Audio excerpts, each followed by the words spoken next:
baasu kaanee Haacaaluun akka Finfinneetti awwaalamu fedhii koo fi fedhii namoota hedduuti. Fedhiin maatii ilmi koo bara darbe du'ee Ambootti awwaalame ani Finfinneetti hin deddeebi'uu danda'eeti. Ilmaan koo bara darbe awwaaladhe wal bukkeetti awwaaladhee tan bahee ilaalaa gaafa naan jedhan haati hafa abbaatu naa dhale malee ani Haacaaluu hin dhalle. Haacaaluun kan isaanii qofa miti kan koo ta'us kan isaanii dura kan koo ta'uu hin danda'u waan ta'eef dirqameetiin gara Ambootti fuunee deemuu eegalle jechuudha. Jaaladhee miti waan kana kan isinitti himaa jiru. Fedhiin uummata keenya bal'aa akka Haacaaluun Finfinneetti awwaalamu ture.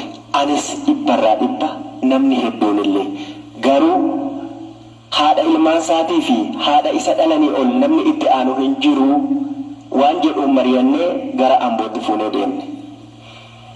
Waan hedduunis ta'ee Ambootti xumurameera. Haa ta'u sana kanuma nan bira darba.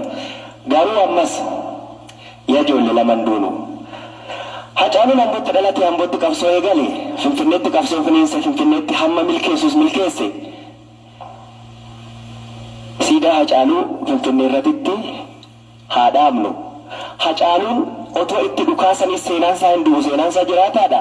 Galatas hin dhabnu waan dhugaaf waan jabaa waan madaa Oromoo waan madaa saba kanaa qoorsu waan madaa uummata biyya kanaa qoorsu hojjennee dabarraa waadaa walii haa gallu. Koree afaanii otoo hin taane koree garaa nuu hundeessaati. Koree garaa hundeessine waan mana keessaa amma ka'e yoo itti daballe malee akka hin hir'anne fedhii kooti. Haacaaluun biyya kanaaf kan inni godhe kan amma dubbatame kanaa miti. Yoo lubbuudhaan jiraanne nutis gumaa Haacaaluu akka inni wareegamatti baasuullee yoo dadhabne seenaa Haacaaluu jiraachisuudhaan seenaa Haacaaluu laga ceesisuudhaan laga ceesifna. Haacaaluun yaa Galaanaa natti ulfaatteetti gateettiitti na ulfaatte. Akka sodaan qabne illee na beekta. Yoon du'e fardaan naa himii naan jedhe jechuudha Haacaaluun. Onnee Haacaaluu ana beeka. Haacaaluun sodaattu miti. Gabaabduu onneen amma tulluu ga'uudha Haacaaluun. Inni hin duune immoo ana du'e.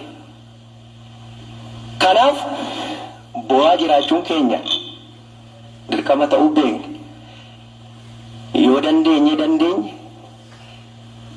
seenaan ni hata malee ni daba hin du'u garuu biyyeen ta'u biyyaan ba'u seenaan Haacaaluu akka lalisee jiraatu. Haacaaluun saba kanaaf jiraate saba kanaaf du'e takkaa ofiif jiraateen beeku anatu ragaadha anaaf anatu ragaadha. Haacaaluun afaan isaatu dubbata malee garaan isaa waraqaa qulqulluudha. Dhiira eeboo arraabu dhiira onnee sibiilaati Haacaaluun. Gaddeebiitu siyaasaaf itti fayyadama. Nu gaddeebiin taanu seenaa Haacaaluu laga haa ceesifnu waan jedhamerraa hin sharafnu waadaa nutti haa ta'u laga ceesifna. Yoo lubbuus ta'e hin kenninaa fi kennaas turre Haacaaluun du'ee haa jiraatu.